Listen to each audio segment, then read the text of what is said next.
Sorciers, sorcières, moldus et craquemolles, l'annonce est tombée par hibou cette semaine. Une boutique consacrée à l'univers du sorcier à lunettes ouvrira au Centre Coty mi-septembre. Avec Tiffaine, on a le plaisir d'accueillir aujourd'hui les deux propriétaires. Bonjour à vous. Bonjour. Bonjour Tiffaine. Bonjour. Vous êtes déjà gérant de Poppies et Greenpeace au Havre. Pourquoi ouvrir une boutique sur le thème du sorcier à lunettes ? Je pense que du coup c'est le bon moment pour les gens d'aller un peu dans la magie, ils ont besoin de s'évader, donc la crise nous fait pas peur et du coup on a relevé nos manches et du coup on s'est lancé dans le projet dès maintenant. C'est quelque chose qu'on aurait pu faire plus tard, mais... Vous êtes des fans d'Harry Potter de base ? Moi j'ai plus vu les films et pas lu les livres. Après de fan à avoir toute une connexion à la maison, non, mais c'est l'univers qui nous emporte et du coup j'ai beaucoup dans ma jeunesse été scout et du coup l'imaginaire c'était quelque chose au quotidien et du coup c'est source d'inspiration et c'est tout ce qu'on veut reproduire aujourd'hui dans ce concept là, quoi. Le but de la boutique, ce n'est pas seulement les articles qui seront en vente, mais aussi tout l'univers autour. Quel genre d'ambiance pourrons-nous retrouver dans la boutique ? Il y a beaucoup de boutiques qui sont murs blancs avec des rayons en métal et des produits Harry Potter. Et du coup, Harry Potter, c'est pas ça. Harry Potter, c'est des briques au mur, c'est du rayonnage fait avec de vieilles armoires, avec un meuble de caisse fait avec une vieille... un vieux buffet. Oui. Voilà, un vieux buffet des années 20 et qu'on a transformé en caisse. Mais voilà, Harry Potter, c'est plutôt...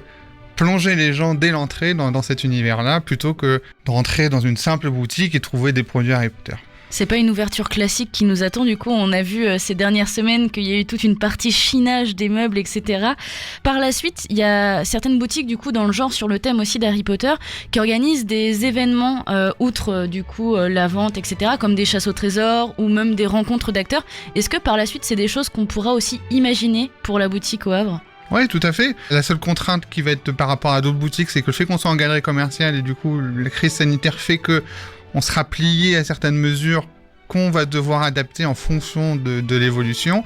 Là aujourd'hui, pour l'ouverture, on s'attend à ce qu'il y ait du monde, on adaptera juste l'ouverture en fonction, la capacité du magasin, etc. Comment va se passer la file d'attente pour entrer dans la boutique. Et du coup, c'est ça qui va rythmer.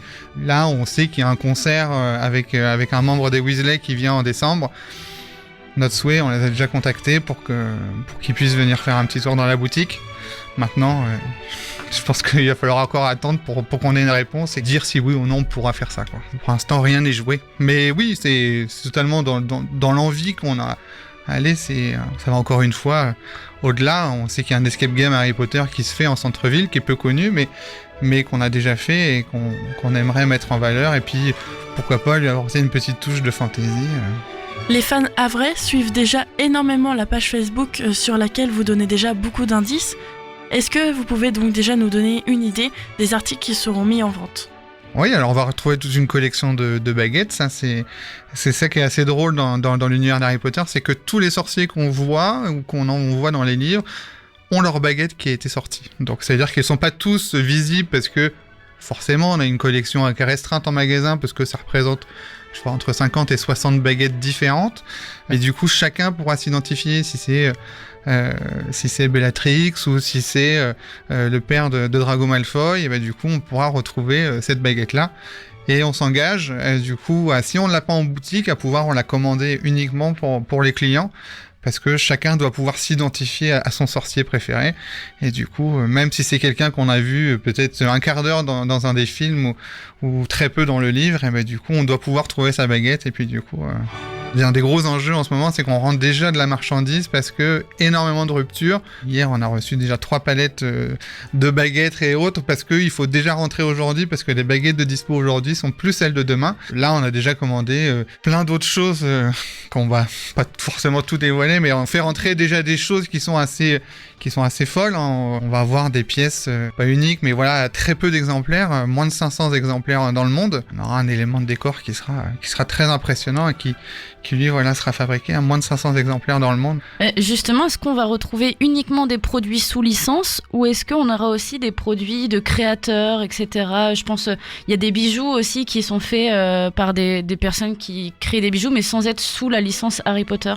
Alors le problème des produits qui sont pas sous licence justement, c'est qu'ils sont pas reconnus par Warner et que du coup il y a un risque de contrefaçon, de plagiat. En fait, Warner contrôle tout, il veut tout contrôler, c'est normal, c'est lui qui détient le bébé et on a vu beaucoup d'artistes, on a qui nous ont contactés, qui font des tableaux, qui font des choses comme ça. Malheureusement, ça reste quelque chose, c'est un copycat, c'est quelque chose qui ressemble mais qui n'est pas officiel, donc malheureusement. C'est pas des choses qu'on peut présenter. Ni vendre, du coup. Ni vendre, mais du coup, c'est... frustrant pour nous, peut-être un peu aussi. Parce oui, que du coup, on voudrait mettre en avant le fabriqué local. Enfin, voilà. Il y aurait que nous, et on le mettrait en place, mais on a cette contrainte-là derrière. Donc, du coup, on peut pas faire ce qu'on veut. Et malheureusement. Mais après, les fournisseurs qu'on a aujourd'hui, eux, ont les licences. Donc, ce qui fait que la qualité du produit et notre première chose qu'on a fait, c'est commander un peu d'échantillons de tout ce qui existe chez tous les fournisseurs pour contrôler cette qualité. Et le fait que ce soit contrôlé par Warner, forcément fait que ce ne sera pas de la gnognotte parce qu'il y a un contrôle de cette qualité qui est importante et ce qui fait que le prix des fois est assez élevé parce que forcément faire des choses bien coûte cher. Pour les plus goulus, est-ce qu'il sera possible de retrouver les gourmandises magiques de la saga ? Oui, alors justement on a fait un article dans ce sens ce jeudi. Donc oui, on va retrouver des chocos-grenouilles, on va retrouver des baguettes, on va retrouver des tickets du Poudlard Express. La bière au beurre aussi. La bière au beurre, voilà. On ne pourra pas avoir les bonbons surprises de Bertie Crochu. C'est une grande déception pour nous parce que c'est le bonbon emblématique avec ses goûts plus ou moins charmants. Mais du coup, là, il y a une substance à l'intérieur, le E171, qui est interdit en France depuis 2020. C'est interdit à la vente en France. On a contacté Jelly Belly qui nous a répondu ce matin en plus, qui nous a dit qu'il travaillait sur une nouvelle formule de ces bonbons-là pour qu'elles soient pouvoir être commercialisées en 2022.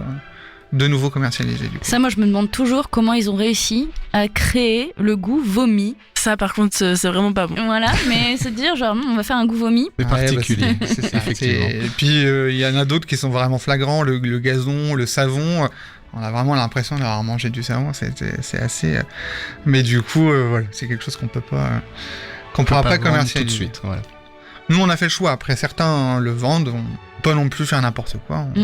On a un devoir de transparence et c'est pour ça qu'on a fait notre article hier. On a consacré un jeudi à ça parce que c'est une question qu'on nous demande régulièrement. Est-ce que vous allez les avoir ? Oui, ils existent bien. Oui, on va les trouver en Belgique, on va les trouver en Angleterre, mais on ne pourra pas les trouver en France. Du moins pour le moment. Dans les livres et les films, on est attribué, lorsqu'on rentre dans l'école Poudlard, dans l'une des 4 maisons, on a donc Poufsouffle, Gryffondor, Serdaigle et Serpentard, et les fans aiment beaucoup justement avoir des articles, des objets à l'effigie de leur maison. Est-ce que ce sera possible dans votre boutique de retrouver donc des articles à l'effigie de nos maisons ? Oui, parce que ce qui est bien fait toujours, c'est que chaque sorcier peut s'identifier et du coup, un produit qui existe en Gryffondor existera en Serpentard, en Serdaigle ou en Poufsouffle.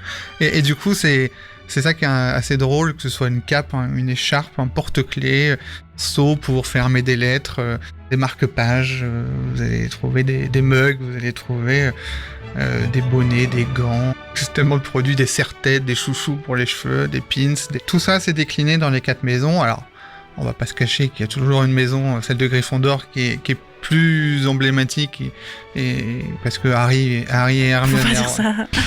qui est plus représenté du moins parce que du coup les 3 sorciers principaux de l'histoire font partie de cette maison-là et du coup sont plus visibles, donc forcément on fait plus de ventes. Mais dans tous les cas, voilà, chaque sorcier, peu importe quelle maison il soit, il trouvera son bonheur. Vous avez annoncé une sortie pour mi-septembre ? Alors à partir de mi-septembre, c'est-à-dire que ce ne sera pas avant. Maintenant, le après, ça dépendra de notre avancée dans les travaux et de la réception des marchandises. On sait que le Nimbus 2000, par exemple, qui est un des balais qui sort en édition limitée, à 10 000 exemplaires seulement dans le monde. Du coup, lui, pour l'instant, en rupture et elle reviendra qu'au 15 septembre. Est-ce que ouvrir sans ce balai, c'est possible ? On n'est pas sûr encore, donc on est en contact avec le fournisseur. Il n'y a pas de retard prévu dans les livraisons, donc on espère que vraiment au 15 septembre, ces balais arriveront et que nous, quelques jours derrière, on pourra ouvrir, quoi. Et comme on le disait en début de cette interview, chaque semaine, il y a des indices sur la boutique, chaque jeudi, qui sortent sur vos réseaux sociaux. Et aujourd'hui, il me semble qu'on a le droit à l'exclusivité du nom de la boutique. Oui, voilà, tout à fait. C'est le petit cadeau qu'on voulait faire aux auditeurs. Le nom de cette boutique a été compliqué parce que, comme vous savez, du coup, tous les noms sont déposés. On n'a pas le droit de faire de référence directe à Harry Potter. Donc, du coup, Lien va nous dévoiler ce nom. Et du coup, elle s'appellera l'échoppe des sorciers. L'échoppe des sorciers, à partir de mi-septembre à l'espace Coty. Et puis je pense, Lucie, qu'on peut inviter de façon tous les auditeurs et auditrices à continuer à suivre les réseaux pour avoir d'autres indices, pour se tenir au courant si ce fameux Nimbus 2000 arrive en boutique à temps pour l'ouverture ou pas, et pour un tas de choses. On a hâte de voir ça. Merci beaucoup. Merci à vous. Merci.